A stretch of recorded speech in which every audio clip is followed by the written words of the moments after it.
Bonjour, j'espère que tu vas bien. Alors, mon message aujourd'hui est décide-toi à réaliser les rêves que tu as dans ton cœur.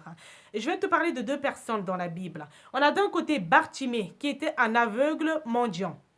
Mais le jour où il a entendu que Jésus passait par son chemin, de toutes ses forces, il a hurlé le nom de Jésus. Et Jésus s'est arrêté et l'a guéri. On a de l'autre côté un malade qui était auprès de la piscine de Bethsaïda. Il était là depuis plusieurs années. C'était une piscine, en fait, dans laquelle, une fois par an, un ange rentrait et remuait l'eau. À ce moment-là, le premier malade qui rentrait dans l'eau recevait sa guérison. Donc, quand Jésus s'est arrêté auprès de lui et lui a demandé, « Veux-tu vraiment être guéri ?» Il lui a dit, à chaque fois que l'ange passe, je n'ai personne pour me jeter dans l'eau. Donc, on a deux personnes différentes. Une qui s'est battue de toutes ses forces pour réaliser le rêve qui brûlait en lui, le rêve qu'il avait dans son cœur. Et l'autre qui attendait que quelqu'un d'autre le fasse à sa place. D'accord? Je voudrais par ce message t'encourager aujourd'hui. Je voudrais que tu te lèves et que tu commences à réaliser les rêves que tu as dans ton cœur.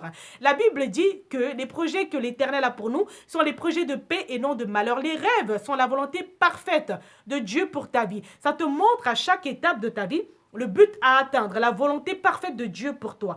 Nelson Mandela a dit, un gagnant est un rêveur qui n'arrête jamais. Je voudrais t'encourager aujourd'hui par ce message à te lever, à être un gagnant, à réaliser les rêves que tu as dans ton cœur, à réaliser les projets de paix que tu as dans ton cœur, les projets de bonheur que tu as dans ton cœur, à réaliser la volonté parfaite pour ta vie. Voilà, que Dieu te bénisse abondamment. J'espère à très vite. Au revoir.